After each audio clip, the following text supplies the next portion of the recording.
Cette activité de service sur la commune des Herbiers, c'est un vaste projet en fait. Ça a nécessité à peu près 800 heures de travail, 800 heures de service. L'idée, c'était de dégager une parcelle d'environ 2500 m² qui était envahie par les ronces, par les arbustes, par les haies.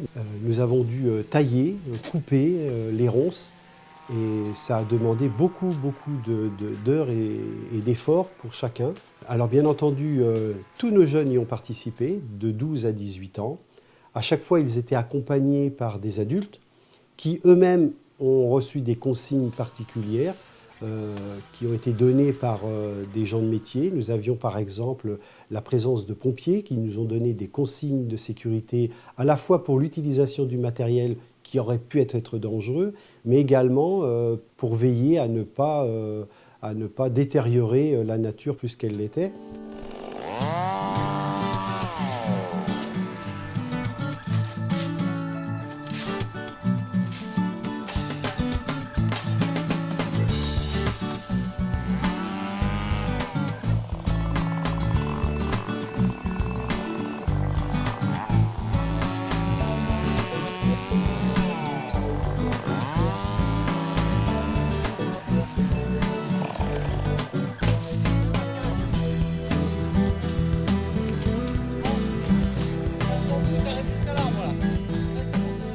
Le scout de la prêtrise Aron, c'est une tranche de jeunes garçons qui ont entre 12 et 18 ans, mais qui sont aussi accompagnés par des adultes. Donc toute cette génération, toutes ces générations travaillent ensemble pour un même but, et ça dégage une certaine valeur. Ça a aussi l'intérêt d'apprendre à nos jeunes garçons le service désintéressé, le service pour le service et non pas pour la rémunération.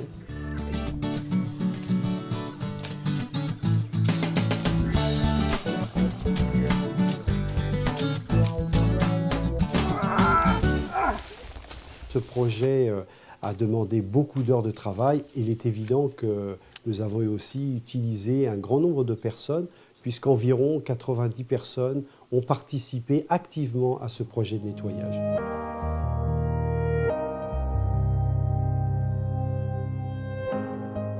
Nous nous sommes engagés auprès de la municipalité des Herbiers de nettoyer ce site.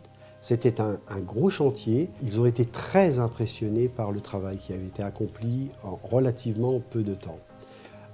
Les jeunes sont sensibles à ça. Ils sont tout à fait conscients qu'ils ont accompli ensemble un beau projet de service qui a demandé beaucoup d'efforts et ils sont contents et fiers de ce qu'ils ont fait.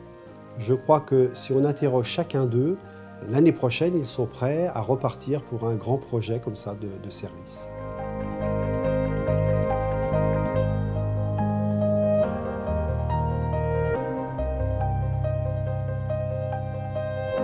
C'était un château très important jadis, en particulier au XVIIe, au moment où il a été fortifié, parce qu'il y avait le problème des guerres de religion qui ont été très sanglantes dans la contrée, et les Herbiers étaient entourés de seigneurs protestants. Et donc ils ont fait le coup de main contre le catholicisme, en particulier contre l'église des Herbiers qui a été interdite de culte catholique pendant 10 ans. C'était quelque chose. Le site n'a pas subi les avatars des guerres de religion, mais il a subi les avatars des guerres de Vendée, puisqu'il a été incendié dans la nuit du 31 janvier au 1er février 1794. Et la dernière propriétaire, c'était la comtesse Antoinette Marie Desjoubert de Landreau, et qui était héritière de ce domaine. Et quand elle est morte, le 1er août 1945, eh bien, c'est l'évêché à qui elle en avait fait don qui en a donc hérité. Et c'est tombé dans l'escarcelle depuis peu de la commune des Herbiers, qui l'a eu pour l'euro symbolique. Alors c'était quelque chose de très étendu. On a derrière nous une allée cavalière, et puis on a surtout l'entrée qui traverse la basse-cour, c'est-à-dire le lieu où résident tous les corps de métier. Le boulanger, le maréchal ferrant, les écuries, tout ce qui va servir à faire vivre le château. Et après, dans l'intérieur du quadrilatère entouré d'eau, c'est ce qu'on appelle la haute cour. dans laquelle réside le seigneur et ses domestiques et son personnel. C'est intéressant toujours de connaître ce qui s'est passé jadis, parce que le passé, pour moi, éclaire l'avenir. Le passé est toujours porteur d'avenir.